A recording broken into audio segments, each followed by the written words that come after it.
지도부 회의에서는 어떤 내용들이 좀 오갔습니까?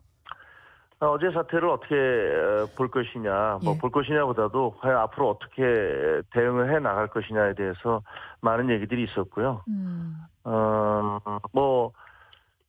국방장관을 비롯해서 그 책임질 사람들에 대한 문책은 당연히 따라야 된다라는 것들은 대부분 다 공감하는 내용이었고, 그다음에 내각 총사퇴 얘기도 많이 나왔고요. 내각 총사퇴요? 네. 그런 얘기도 나왔고. 예. 그리고 아마 대통령에 대해서도 탈당을 요구해야 된다라는 이야기들도 많이 있었습니다. 그것이 친윤, 친한 가리지 않고 하나로 모아진 의견 맞습니까? 그게 오늘 김재원 최고위원 친윤으로 불리는 두 분은 나오지 않았어요. 김재원, 김민전 두 분은 안 나오셨어요? 네, 나오지 않았고요. 예. 인요한 최고위원은 나오셨는데 인요한 최고위원은 동의하셨고요. 그런 다양한 얘기들이 있었고, 예. 거기에 대해서 추경호 원내대표는 의총을 보고 난 다음에 결정을 하자라는 그런 주장을 하셨고요. 나머지 최고위원들은 대부분 세 가지 의견에 동의를 하면서, 예. 그리고 어차피 최고위원회가 최고 의결기구 아니냐. 예. 의총 결과에 의해서 이것이 좌지우지 될 수는 없는 거 아니냐. 이런 것들 때문에 사실은 좀 갑론을박이 있었습니다. 집권 여당으로서 이런 사태가 발생한 것에 대해서 대단히 유감스럽게 생각합니다. 이번 국회의 계엄 해제 의결로 이번 계엄 선포는 실질적인 효과를 상실했습니다.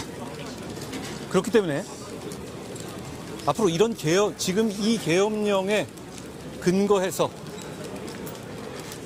군, 경이 공권력을 행사하는 것은 위법한 것입니다. 위법한 지시에 따르지 않는 것에 대해서는 집권여당인 국민의힘이 공무원들을 끝까지 지켜드릴 것입니다. 다시 한번 정확하게 말씀드립니다. 이번 국회의 결정으로 지난밤 있었던 위헌 위법한 계엄 선포는 그 효과를 상실했다는 말씀을 드립니다.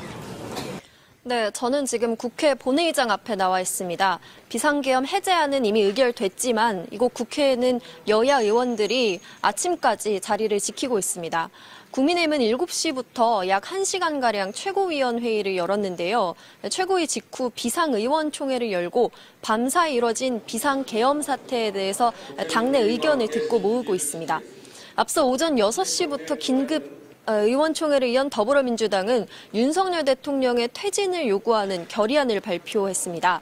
윤 대통령의 비상계엄 선포는 그 어떠한 선포 요건도 지키지 않은 명백한 헌법 위반이고 이는 엄중한 내란 행위이자 완벽한 탄핵 사유라고 밝혔습니다. 민주당 의총에서는 15명의 의원들이 발언을 이어갔는데요. 대체로 탄핵 추진을 서두르자는 취지의 발언이 나온 걸로 파악됐습니다. 또 원내 지도부가 직접 탄핵안 발의 계획을 설명한 걸로 알려졌는데 이르면 오늘 탄핵안을 발의하고 내일 본회의에 보고한 뒤 24시간이 지난 모레 표결하는 안을 언급한 걸로 파악됐습니다. 더불어민주당과 조국혁신당, 진보당, 사회민주당, 기본소득당 등 야권 의원 48명이 모인 윤석열 탄핵의원연대도 날이 밝는 대로 각 당은 신속하게 협의를 해서 오늘 중으로 탄핵안을 발의하겠다고 밝혔습니다. 윤석열 대통령이 계엄 해제 요구를 수용한 전후로 이곳 본회의장에서는 줄줄이 입장 발표가 이어졌는데요. 우원식 국회의장은 국회가 대한민국 민주주의의 최후의 보루라는 점을 확인했다면서 민주주의 헌정 질서를 반드시 지켜나가겠다고 밝혔고요. 조국혁신당 조국 대표는 이 비상계엄은 윤 대통령의 친위 세력이 일으킨 쿠데타라면서 윤석열 대통령은 헌법을 파괴하고 짓밟는 범죄자로 해가 뜨면 즉각 대통령의 직무를 정지시켜야 한다고 주장했습니다. 민주당 박찬대 원내대표 역시 계엄을 해제한다고 해도 내란죄를 피해갈 수 없다면서 즉각 하야하라고 크게 외쳤습니다. 이후에 국민의힘 한동훈 대표는 마이크 앞에 서서 참담한 상황에 대해 집권 여당으로서 국민들께 송구스럽다면서 계엄을 건의한 국방장관을 즉각 해임하는 등 책임 있는 포함한 모든 관계자들에게 책임을 묻겠다고 했습니다. 지금까지 국회에서 MBC 뉴스 김정우입니다.